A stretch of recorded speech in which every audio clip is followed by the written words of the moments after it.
Hello everybody, welcome back to the Nocturnal Gaming Network. My name is Xeriua, and today we are once again playing Spaceflight Simulator. And today we are also going to continue with our space station. And the last time we were together, we did some tests for the solar arms. We found out how, the weight distribution of the solar arms affects flight, and we found out, whether the fairings really matter or whatnot. And, it turns out they do. They both do. Maybe not quite to the extent that I think they would, like in real life or whatnot, but, they do matter. And we're going to have to make sure we do this in a way that the solar panels are protected by the fairings. And, yeah, that's basically it, I guess. So we'll go right into the build. And we're going to go to the Utility tab. Now, solar panels. I have decided that I am going to go with 7 solar panels. Because I can. 1, 2, 3, 4, 5, 6, 7. Alright. So there's our 7 solar panels, and we are going to put a 4-block structural member right there. We're going to grab a docking port and throw it on the back side of that, and then we're just going to fill out the rest of the structure for this solar panel. And we're going to put 1 block on the outside, and you'll see what that's for in a minute. It's basically going to be to help me attach the rest of the frame around this solar panel. Please, why can't I grab that one? There we go. And there's the final block. Now we can go through and put a tiny little docking port on either end. And there is the solar panel assembly that we are bringing up. The payload, so to speak. We're going to go through and we're going to rotate this. We need one of these, and we need some way to hang on to it. So we're going to put a docking port right here. That docking port will grip the solar assembly, at least temporarily, and allow us to fly it up into space. So we're going to use a 20-ton fuel tank, and we are going to use a broadsword engine on this stage. And this stage is going to be the one that moves us from orbit around the Earth into rendezvous with the space station, and then docks, and then it'll deorbit itself. So there's the finished payload stage. Now, we need to do the fairing. So we are going to go to aerodynamics here. We don't need much for the aerodynamics, so we can just sort of latch one of the small fairings on, and then we'll just go up the craft using the small fairing.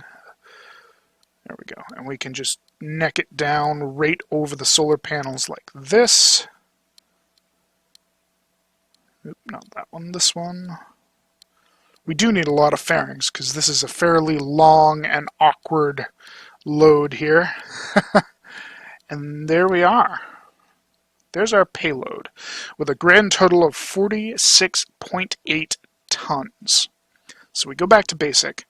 For this, I am going to use some Hawk engines. And we don't quite need all of this thrust,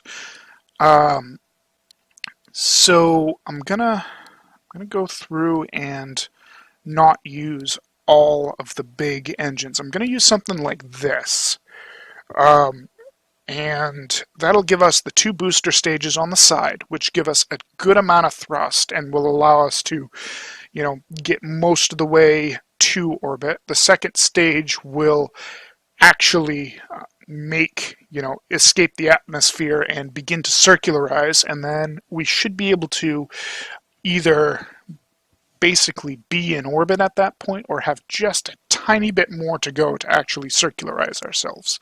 So let's get going here.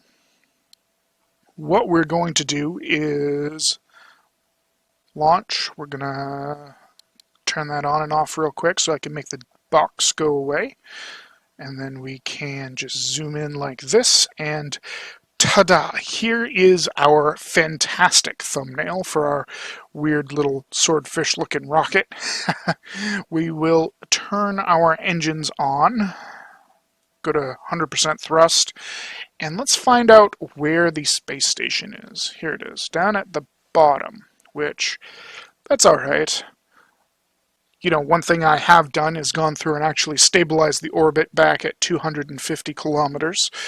But that's really a small thing. So we're going to zoom in on this and prepare for launch. So let's go back to map, not map, but rocket view real quick. Launch, make sure both our engines are working, and then we can come back here and follow the rocket. Once we get to about 200 meters, we want to start our turn. Here we go. There we go. Oop, that may be a little bit too fast for our turn. Want to just be careful. We're going to do the standard gravity turn that we've been doing for the last, I don't know, 7 or 8 episodes now that we're all expert rocketeers here. And yeah, we're just going to keep going, keep turning ourselves. This is a nice, easy launch compared to some of the other ones we've done. We've got plenty of thrust, and then we have plenty of fuel. So as long as we just keep going here and don't let anything weird happen, we should be just fine. Just follow our prograde marker. Get rid of those, hit the other engine. Here we are. Now I probably want to start turning, stop turning here. That way I can add more thrust to the height, right? Because we're only at an apoapsis of 17.6, 18.6 now. So if we keep turning over, we're going to be, going through the atmosphere for far too long. So right about here, we're just going to wait. We're going to let our apoaps get right out of the atmosphere. We can probably turn a little bit now because our apoaps is way out in front of us, and we are doing very good on our speed here, or our velocity rather. We're at 1100 meters per second, so that's good. We need about 16, remember. All right, I'm just going to stop right there. Now we're going to time warp out of the atmosphere. That way physics doesn't affect us. We can come over here and we can just pop the fairing real quick. Just like that. Alright, now we want to rotate 2 and continue to accelerate ourselves. Alright. So we're doing really good. Our apoaps is still moving away from us. That's awesome. So we're going to hit just over 15. Yeah, there we are. We're out of fuel, so we have a tiny, tiny bit of circularization to go. Just about 100 meters per second, I think. And from here, I'm actually just going to keep burning, and I'm going to raise my apoapsis to almost meet with the station and begin rendezvous. So we have achieved a low Earth orbit. I'm going to raise my apoaps to, let's say, 47 kilometers, 247 kilometers. And that'll get us in pretty good range of actually rendezvousing with the station. 246.7 is pretty good. So we can rotate ourselves around preemptively.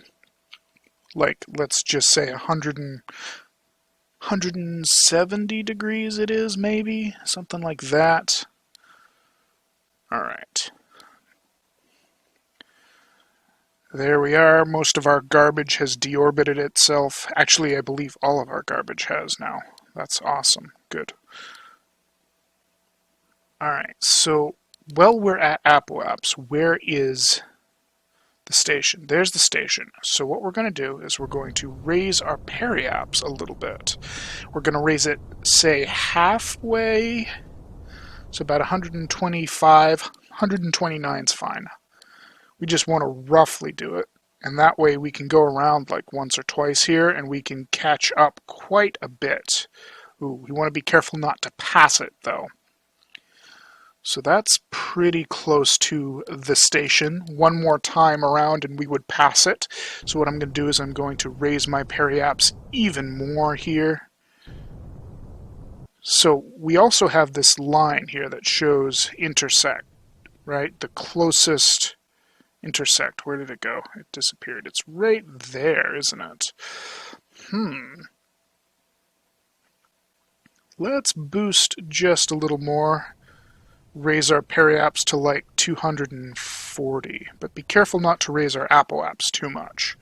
Alright, so there we are. We can go around a couple more times here.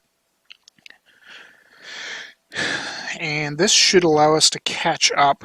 Like I'm thinking one more time will be good, because that'll put us pretty close to it. Yeah, that's basically right there. So we want to go back to our apoaps, rotate ourselves right here, and then just raise our periaps to like, oh, let's just go right to 250, right? And leave the other one at 246. And that'll allow us to catch up even more now. But at the same time, it's a lot more of a fine adjustment to our relative position than before. Alright, so we are very, very close now. What we're going to do is rotate 180 degrees. We're going to raise our periaps to approximately 249. 249.4. And we're going to turn on our RCS thrusters. Just going to zoom in on this. Going to go around maybe one more time, maybe it's going to be two more times, and that should put us very, very close. So 1, 2, I think I can go one more actually, and that'll be like perfect. So right there. Now if I zoom out, my station is right there. Look at how close that is. That is a very, very effective rendezvous, in my opinion here. It may not be the specific, like, quickest or most efficient, but for when you think about how easy it is to just sort of slowly adjust yourself and go around a couple times, like, you know, you can't beat that. I mean, yeah, we could do the trial and error. I could show you how to get it like in less than one time around, and at some point I will. But you know, I'm a fan of doing it this way because you're just playing catch up. And I mean, it's basically if you're going to space. I mean, once you make it there, what's a couple more days, right? That's my opinion. Don't necessarily know if it's a good one, but that's the opinion. So now we just need to actually do the rendezvous here. We can use our RCS thrusters to get ourselves into position. So here we are. Go left a little bit, not left, but right. I don't know why I said left. That wasn't even close. Ooh, be careful time warping this close, because occasionally you're going to find that it'll like jump and you might smash into things and it won't be good.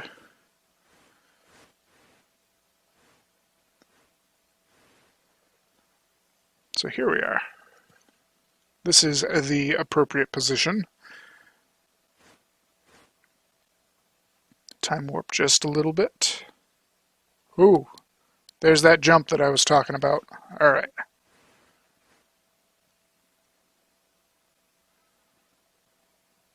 So right about here. Boom. Perfect contact. Now, as you can see, since the last time we've been together, I have gone through and launched the other solar panels stuffs. So I can go through the solar panel once and then be ready to continue on with our next mission. So we have plenty of fuel left in this thing. So what I'm going to do is I'm going to transfer some of the fuel to these different modules here. And I'm just going to make sure to leave myself enough fuel to deorbit this rocket.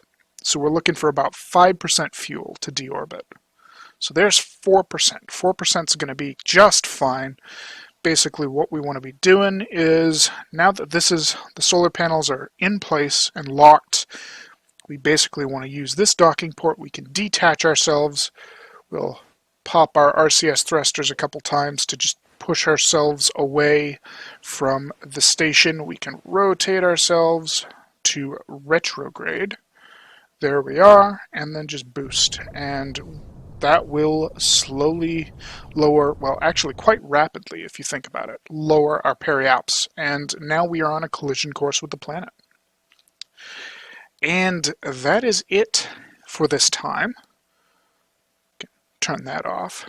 Next time when we are together, we are going to launch the, I don't know if those would be called vertical or horizontal supports. I mean, it's sort of relative to the direction you're looking at it, but, I'm going to call them vertical supports because I feel like from the arms they are extending vertically, right?